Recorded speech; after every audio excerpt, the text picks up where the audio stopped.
Hey, brother Wes, what's up? Oh man, I am so glad to be back with you, and I'm glad to have my teeth back.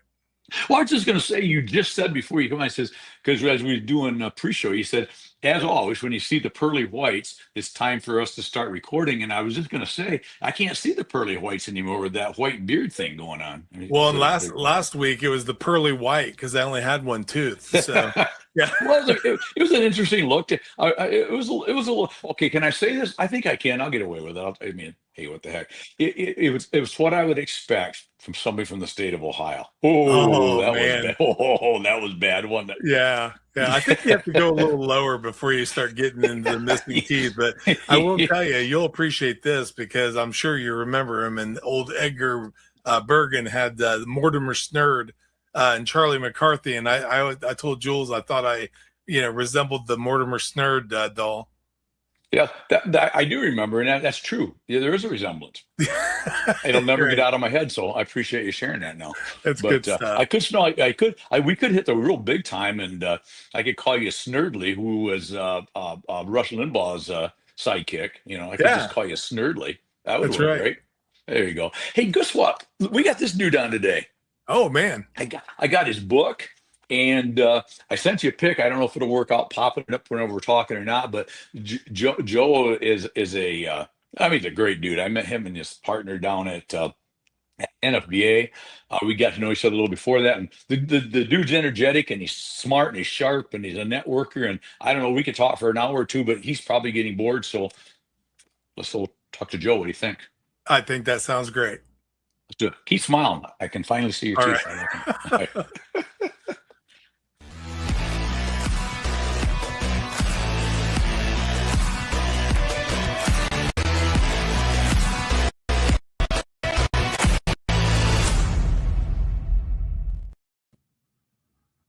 Look at that thing. How Thank you you. doing, brother? It's up there I'm good. too. How are It's you? like magic. It's like magic. I know. You guys, thank you very much. That's all That's right. it. Well, when Wes and I first, welcome, by the way, but when Thank Wes you. and I Thanks for having first me. got together, Joe, and doing these things like about 4 years ago, and mid 300 range of podcasts now. Um, I told him, I said, really your mission in life, Wes, is to make me look really, really smart and really, really good. And I said, but that bar is so low that I mean, you could do this in your sleep. So, and he does at times. I've caught him. It's a little uncomforting at times, but that's all right. Yeah. Wes is way younger than I even. He looks older because he's got all the gray, and I just have it in my hair. But anyway, welcome, my friend. I appreciate you jumping on, man. Yeah. No, thank you so much for having me. I'm so excited to be here. Ever since I first talked to you on the phone and got to chat with you at the NFBA, your ball energy, I have a good time. Well, a ball of something. I don't know, but I have a lot of potential. And the book, your book. Oh, it's right up there on the screen, but it's on the floor now. The I love the title because I gotta bring my book back. So they just dropped it on the floor. There we go. The problem with the potential. I love the title for a lot of reasons. And I've been reading through the book. What's really entertaining to me is that I have no problem with potential because when you have limited potential, you have no problem, right? But no, it's a great book. But so, Joe, before we kind of already got started, because that's where I go, tell us about who you are, what you are, why you are. Give us the story of who in the world is Joe Ignace. Sure. Yeah. I grew up in Johnson City, Tennessee. I was born in Scotland before that, and my family's from Indiana.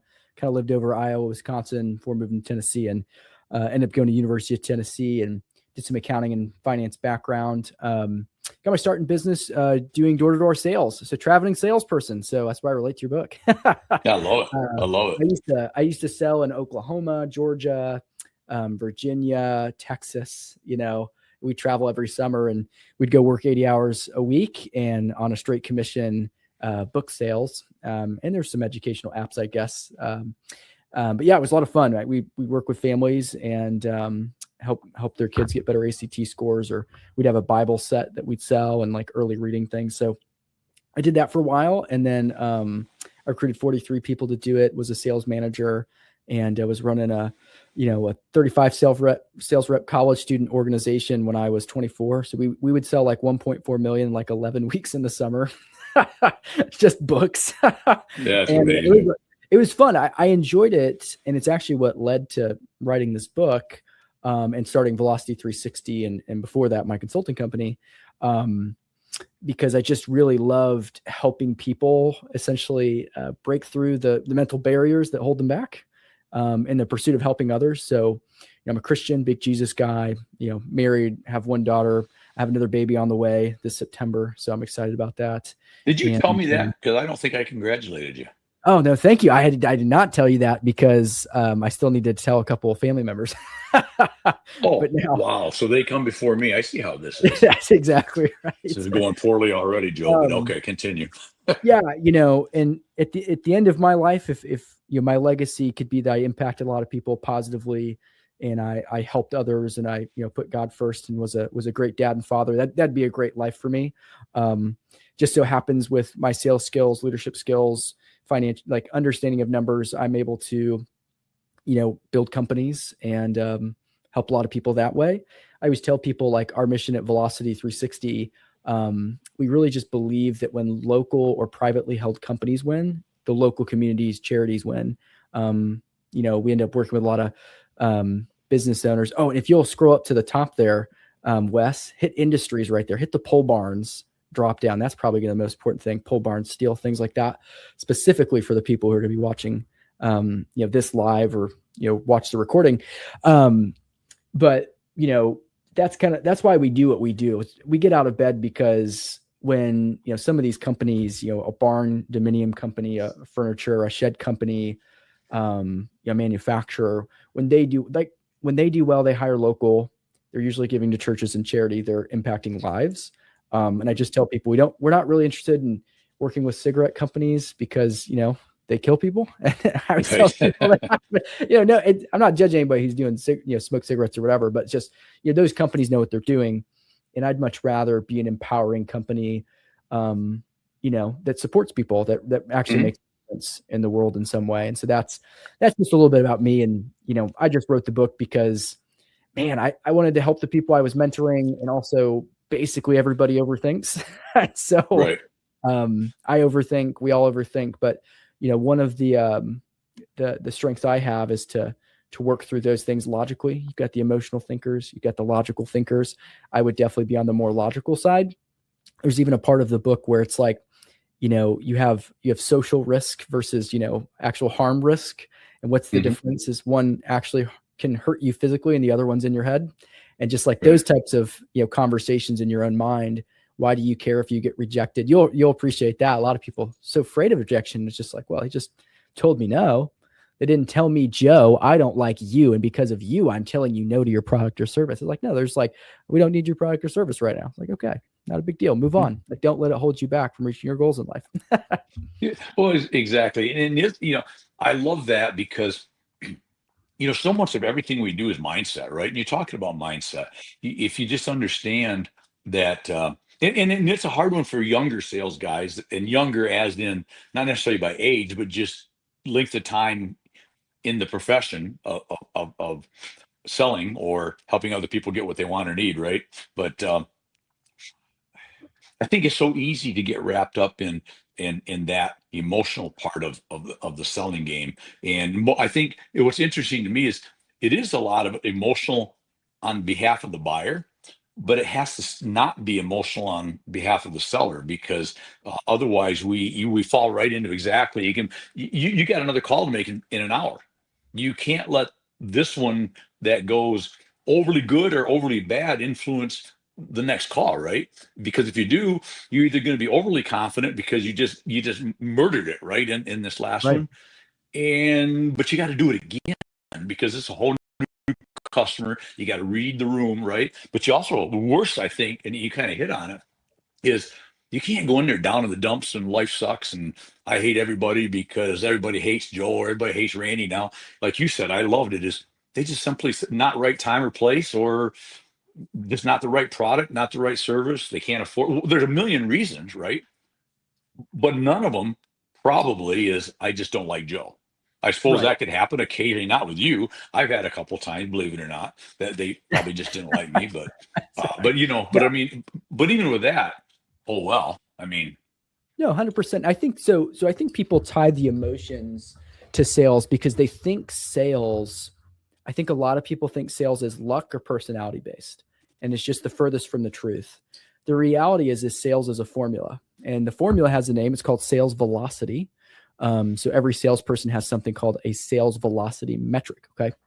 If you're a salesperson, you don't know these numbers, you should probably give us a call and we could probably help you automate this. Because also the reality is what I'm about to go over, no salesperson in their right mind is ever going to manually track this. Because I'm a salesperson. I don't do that. I don't like doing that. I want to get the next call, do the thing, right? But the analytics helps you point yourself in the direction of how do I improve and how do I get better? And it just takes me a number of leads and a number of conversations to get a yes. And if you just go on a numbers based and you say, well, I just need to hit 10 and I'll sell 3, all the emotions taken out of this thing, just treat people well. I used to train my team to say, listen, I don't care what you sell today. Make sure everyone you talk to laughs, is encouraged. And if you talk to 30 people, you're going to sell 5. Like, don't worry about it. None of that matters. Just talk to enough people. Someone needs this and they're ready to move forward now. And, there's a lot of stats around that where 3% of everyone in your industry that needs your service is ready to buy today. There's only 3%. So you're just trying to find these sales qualified leads. So what is the sales velocity formula? Well, it is the number of leads that you're working. For a company, it would be the number of leads generated across their entire sales team or marketing team or department, times your average conversion rate. So there's really top end salespeople who have a really high conversion rate. I used to have a 53% chance people would let me in their house. That would be part of a sales funnel, right? Getting a sit down or a presentation, like that initial call. And that funnel, right, goes into close rate or, sending an estimate and what's the percentage that accepts. So there's multifaceted that goes into an overall start to finish conversion, right? And then you multiply that by your average sales price. So how good are you at building value for a larger ticket order, which also can help is reflective of the types of leads that you target. So you're targeting large customers or small customers, for example. You divide all of that by this thing called sales cycle length. So how long does it take you to close a deal from start to finish? So larger ticket items, take longer from a sales cycle standpoint, right? So you could have a larger ticket item that's twice as much as a medium ticket item, but it takes twice as long. Your sales velocity is the same. You're actually generating the same revenue just in a shorter period of, a different period of time. And so if you don't know your revenue per month or per year, right, then that is rough. If you don't know your conversion rate, how can you get better? And if you don't have a funnel that shows you the percentage of leads that respond, how many calls do you make? How do you improve your sales phone call script if there is no script?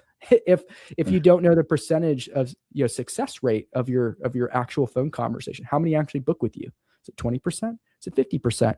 And it doesn't take a rocket scientist to know if you make 100 calls and only convert 3 to a meeting, your phone script sucks. You see what I'm saying? Pretty much, I would say that's accurate. Yes. And so that's what matters. And so we're able to equip people with that, with Velocity 360, and help them know how to improve the process and automate a lot of those things too. So that's like where, if you don't want to be emotional, know your stats, live and breathe off the stats. It's a numbers game. Sales is just a numbers game. So if somebody calls Joe, let's say in the post-frame building or metal roofing world that I live in, not that we don't have great guests and followers that are outside of that world, and I'm sure there's those are parlay, but what is Joe going to bring to the game here? What are they going to learn from Joe in Velocity 360? What are they going to walk away? And maybe even better question is, what's going to be the deciding factor? Now, maybe we start here. If somebody watching this going, this Joe guy's kind of cool, and I kind of like what he's saying a little bit, but how do I even know if I even need this? How do I know that I even want to make this phone call? Why should I make this phone call? Right? Because I think a lot of people are going to say, yeah, this Joe's guy's pretty interesting and I like him, but why do I want to invest some money into this thing?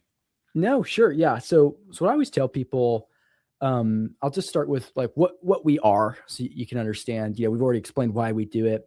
And then I have something called the no test. And if you answer no to some of these questions, we should meet and talk about how we can solve that problem. So we are a sales CRM solution. Okay. And a solution versus a software company is really different. So we are a software company, but we We have a white glove turnkey build, meaning that we build this out specific to the industry. We speak pole barn, we speak post frame, we speak shed, we speak construction. And so most other software companies out there on a sales or from a CRM standpoint, here's a bunch of stuff, go figure out what you want to do with it. And we're much more like, this is exactly what you need to get a result. Okay.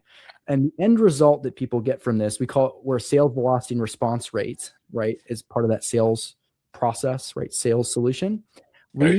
Our clients get 60 to 80% of the leads to respond to what we build, which is some automated follow-ups and chasing of the lead, because we believe that the best use of a salesperson's time isn't chasing unresponsive leads, it's closing responsive, excited to move forward leads. And if they're wasting time chasing, they're not closing as much. And so there's a lot of chasing can take 6 months, it can take 2 months, 3 months, depending on B2C versus B2B. Right. So we have a B2C solution, which, if you're a manufacturer listening and you hear B2C, you're like, well, we don't do that, but who you sell to do. And so the win-win is that if you help connect us, we have a preferred affiliate kind of network type solution. If you connect us with dealers who are selling your supplies and the end result to some consumers, then if they use Velocity, they'll sell more, you'll do no work, and they'll reorder more from you. I was just on with a large manufacturer right before this call. And she was like, that sounds lovely. So I don't have to do anything but connect you. If they use Velocity, they'll sell more, they'll buy more from us. I'm like, yeah, it's a win-win-win. The client wins, the supplier or manufacturer wins, and we win. We get a new client. And then we have B2B solutions as well. So if you're a B2B person, listening to this, we automate the follow-up, the client nurture, data, when you get new leads, we can automate that. Just depends on the type of industry and products that you're selling. But the most important thing, it's white glove. So we customize it to your business.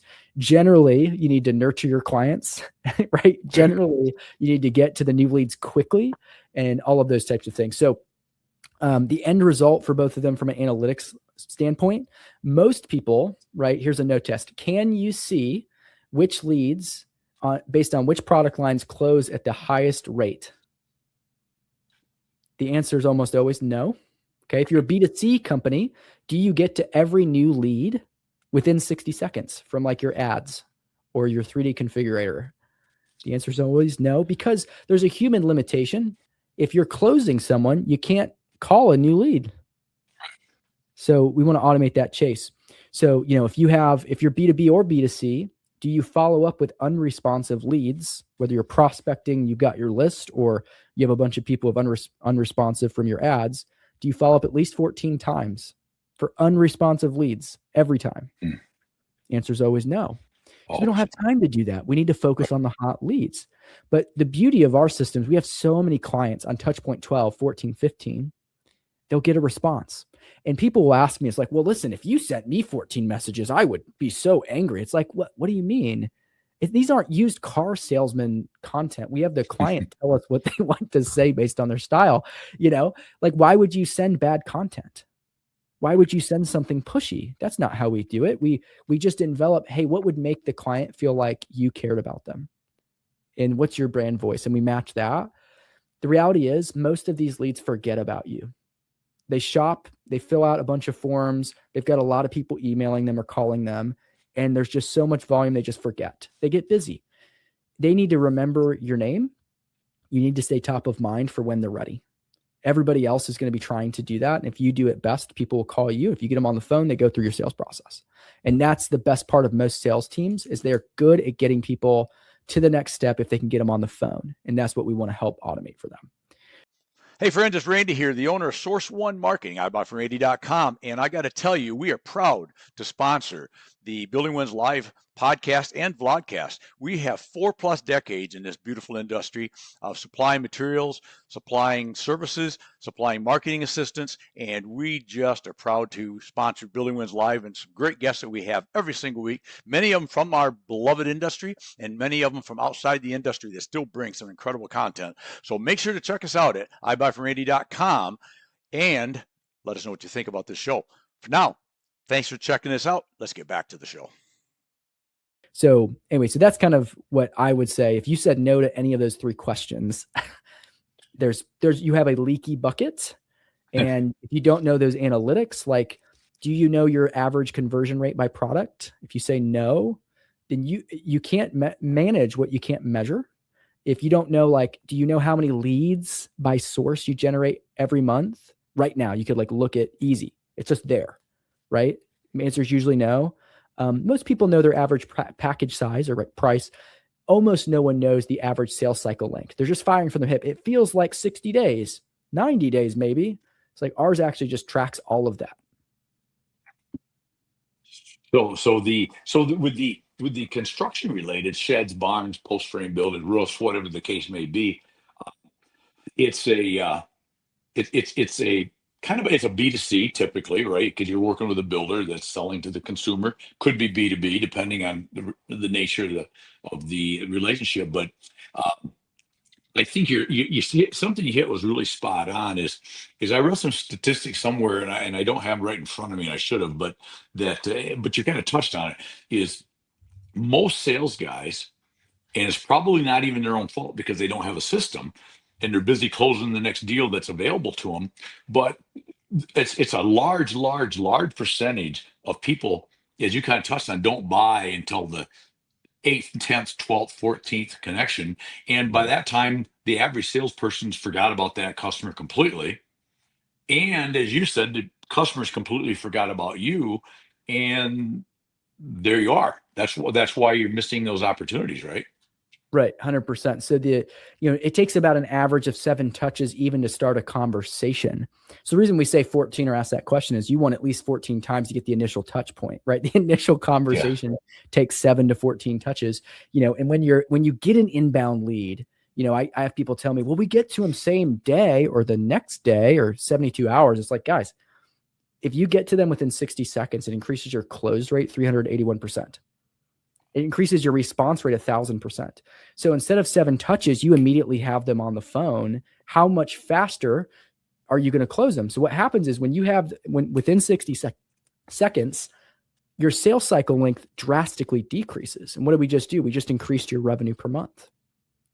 That's why these things matter. It's math. It's just math. It's I tell people we're very Dave Ramsey. Look, if you get people to respond more often and faster, they'll buy more.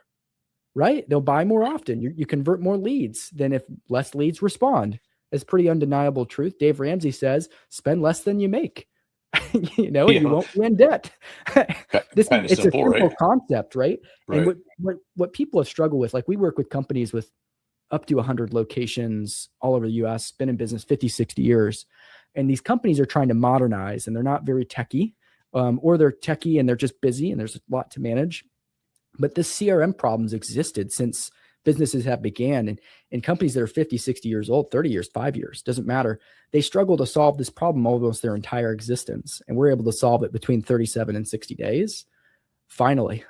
And it just works out of the box. Like we're able to just do that for clients and integrate with their softwares because that's what our team does. We don't do ads. We don't do websites. Like we don't do all these other services. All we do is help convert more leads in less time.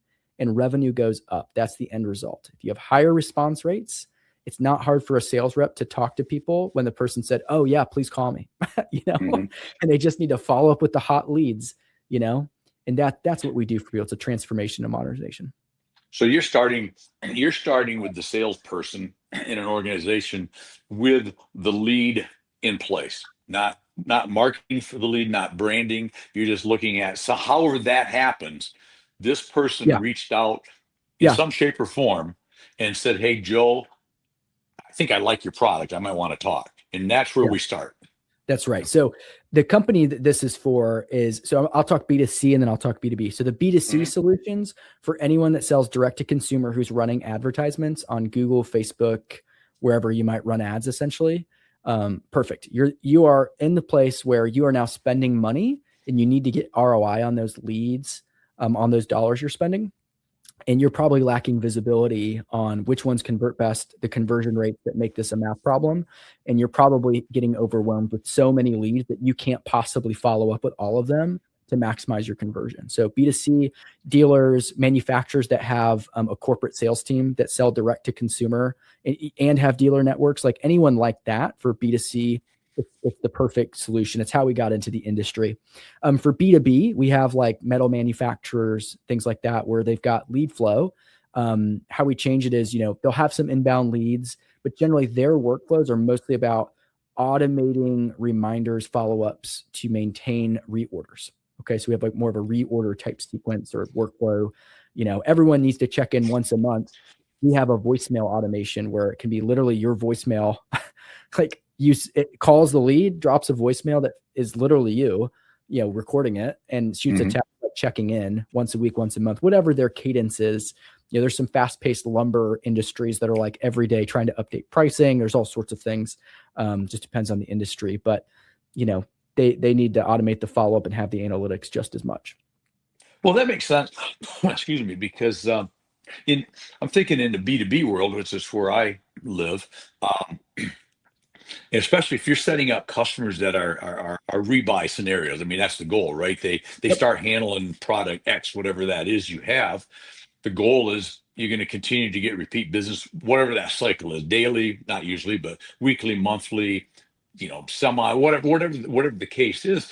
So you don't want to forget those people and just hope they remember you the next time. You think you have a program with them, right? But what I love about what I think you're saying here is, while you're off doing the rest of that stuff we've just talked about, chasing and looking for that new customer, if we forget to stay in contact with the old customer, guess what somebody else is doing? If they're following a system like yours, they're doing exactly what you did to start with, which is to get that customer. And if you disappear while you're just waiting for them, wow, it's an automatic. They buy from me now. So they'll just order when they're ready. I think what you're talking about, and I really love that, is you're staying in front of those people, because I talk a lot of people about in the B2B world I live in, Joe, where you are looking at repeat business on a regular basis. What's the most important? The looking for and getting the new customer, very important.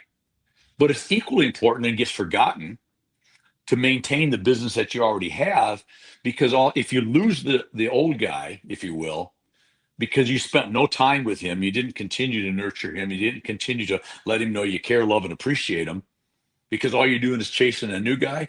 At some point, all you're doing is converting the 100 grand here that the new guy with the 100 grand you lost from the old guy because you didn't pay any attention, right? So I think this plays. Tell me a little bit more about how this played into this. I can see where it does, but I would like to hear your take on it. Yeah, no, 100%. So that's exactly what we build out. So, how we got into this solution, by the way, we worked with a manufacturer out of Wabash, Indiana called 10X Engineered Materials. And I can't share every single metric on this call publicly, but they grew about 100% in about 13 months with our build out. This is before we had a software solution. This was just us helping their processes, doing some consulting, et cetera. And that's actually what led to this build out, which, we have so many case studies now of like shed companies and, steel buildings companies, et cetera, that are, growing. Like we had a client who grew 380%, one that grew 167%, and all the way down to even just 20%. But growing 20% in 9 months isn't half bad. That's not bad.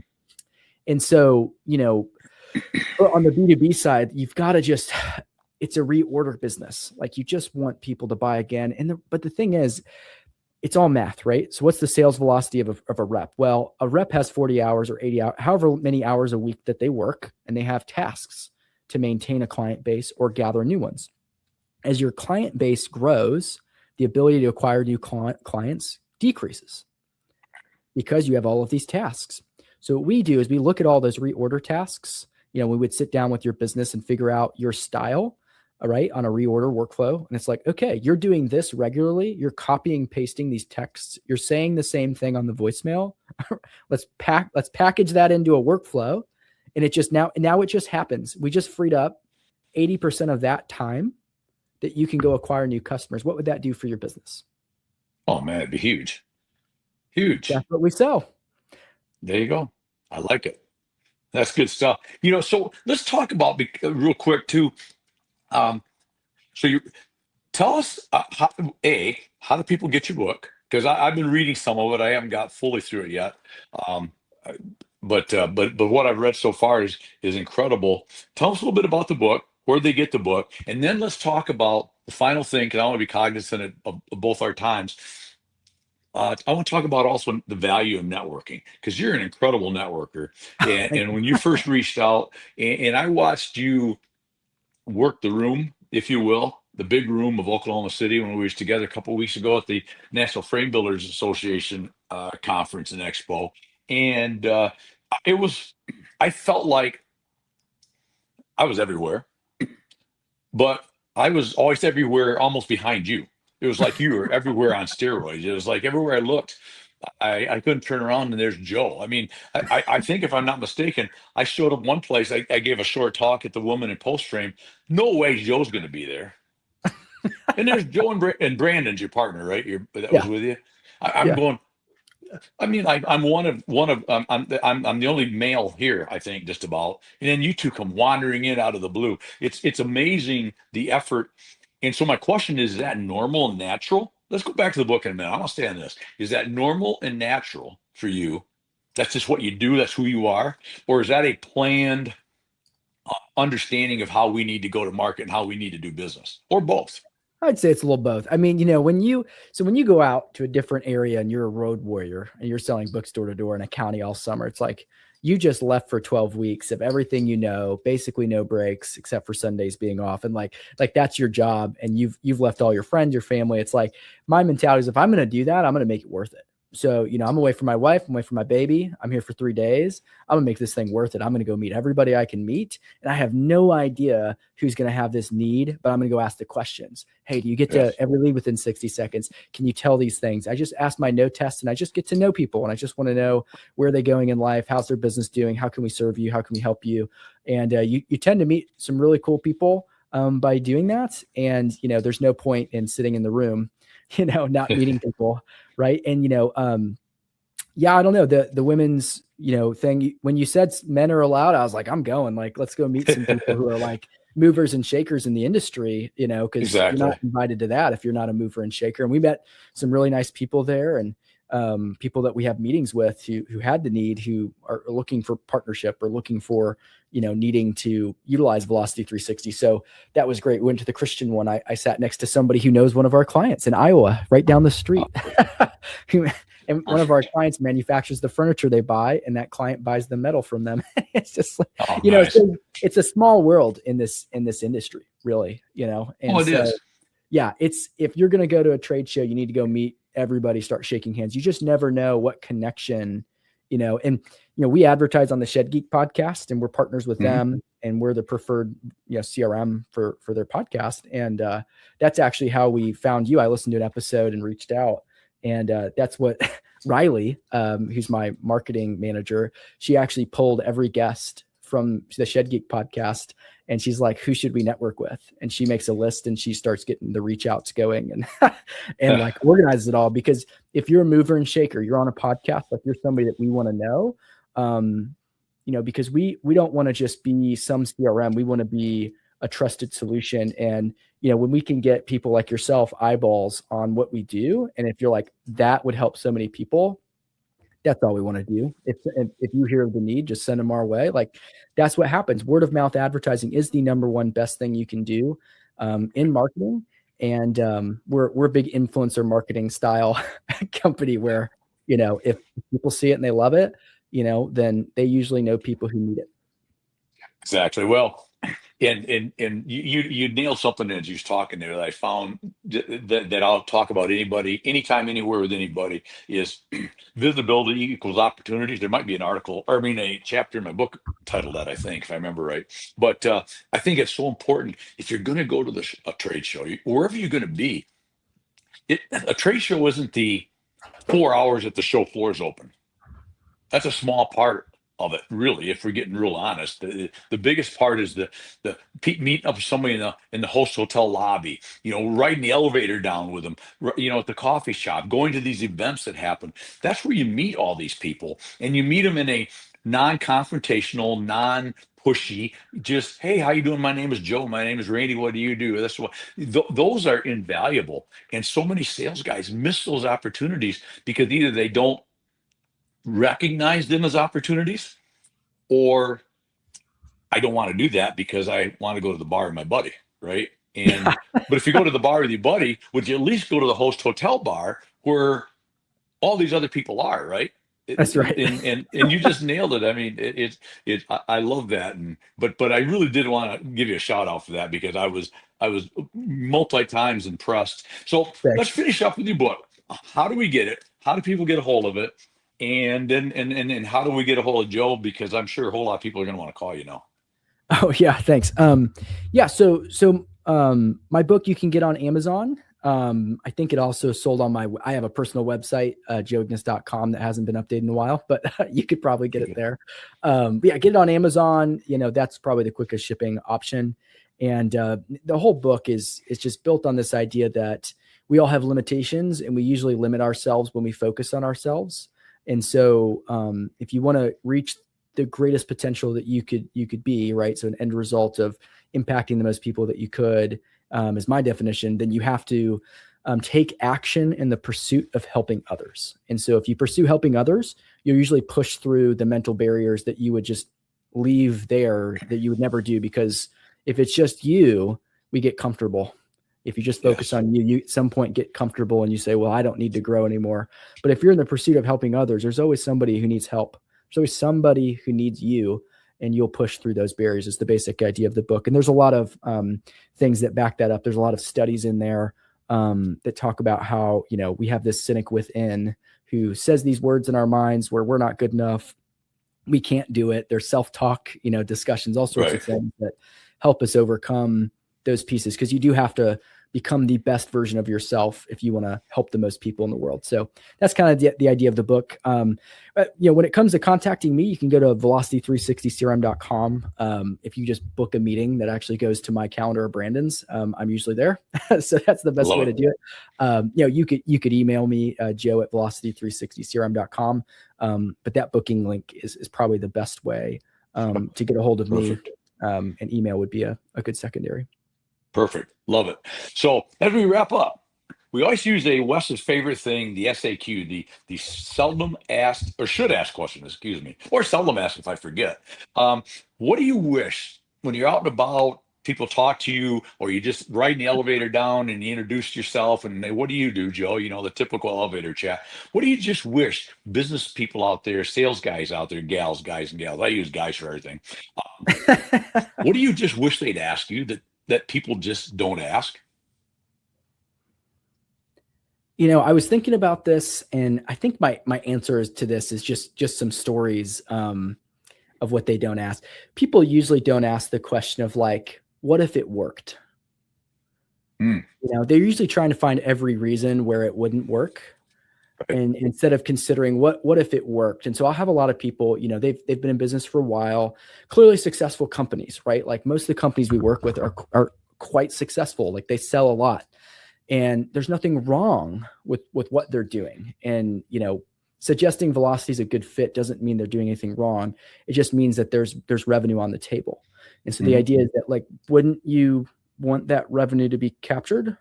Is always my thought. You know, that's my heart. Like, wouldn't you want the revenue to be if there was revenue that was low hanging fruit and you could just sell more and you don't have to increase your marketing budget or change anything, just have a better sales system? Wouldn't you want to know about that? And so I think that's what people don't ask is like, well, what's the best results? What if it worked? You know? And a lot of people have this sunk cost fallacy that I'll kind of talk about, where it's like, well, we've built so much out on this system, but it's like, but you don't get to every lead within 60 seconds. You're not following up 14 times. You're not automating review requests. You know, you're not, you still can't see the conversion rate by ad, you know, like which ads convert the best. You still can't see your conversion rate, how many leads. You're not communicating with your point of sale, you know, like, so what if you built that much? If the end result was you grew 25%, do you even care which software it is? Right. Exactly. You know, when you hit on something, and I love it, is what if it, that was profound in my mind. What if it works? Too many times we look at things and we find all these reasons. We're always negative Nellies, right? Well, that's different. That'll never work. That'll work for you, but not for us. You don't understand what about if it works? We always find and that's what you hit on. I love that. we always want to find these reasons why not to do something because it's new, it's different. But we should just be open to going, okay, let's look into this because what if it works? And I think that I love that. That was a statement of the day, and more so than you think, because so many people, when they look at new things, new opportunities, are automatic or we're programmed. Some people are programmed differently, but I think you have to work past that and go, let's just always ask, what if this works? And what would that be for us? I love that. So, well, Joe, man, I'll tell you what. I appreciate when you reached out. It's great meeting up at the NFBA a couple weeks ago, whatever it was. Appreciate you having on today. Oh, look at us. You and I signed the books Sign the for each book. other. Isn't that something? See, that right there is it's what it's all about, man. That's just good stuff. And I appreciate you. Appreciate what you do. Thanks for being on, man. Yeah, no, I appreciate you too. Thank you for inviting me on as a guest, and yeah, just being so open to network. It's always people like you. When I look back, years from now, it'll be that networking with Randy, made all the difference in the industry. The connections that you helped introduce me to, I just really appreciate that. You're just so open to, helping, and that's rare. Well, I appreciate that. I appreciate the kind words, and we just keep doing it together, man. You don't have to be alone in anything, right? And That's right. you just keep helping each other and give without expectation, and you get way more back than you ever gave. And one way or another, you just always do. So, Joe, I Absolutely. appreciate you, brother. Appreciate you very much. Thank you for being on, and hey, just stay amazing and be a hybrid. Thank you. All right. All right. Thank you, Joe. Bye-bye. All righty, folks. You gotta love that. Joe is the real deal. I got to spend a bunch of time with him, as we said, and he's just the real deal. Reach out to him. You really need to, and don't go into it with probably don't need it. It probably won't work. Go into us. What if it works? For now, I got to run, but remember, go make today your best day ever. Till tomorrow. Cheers, my friends.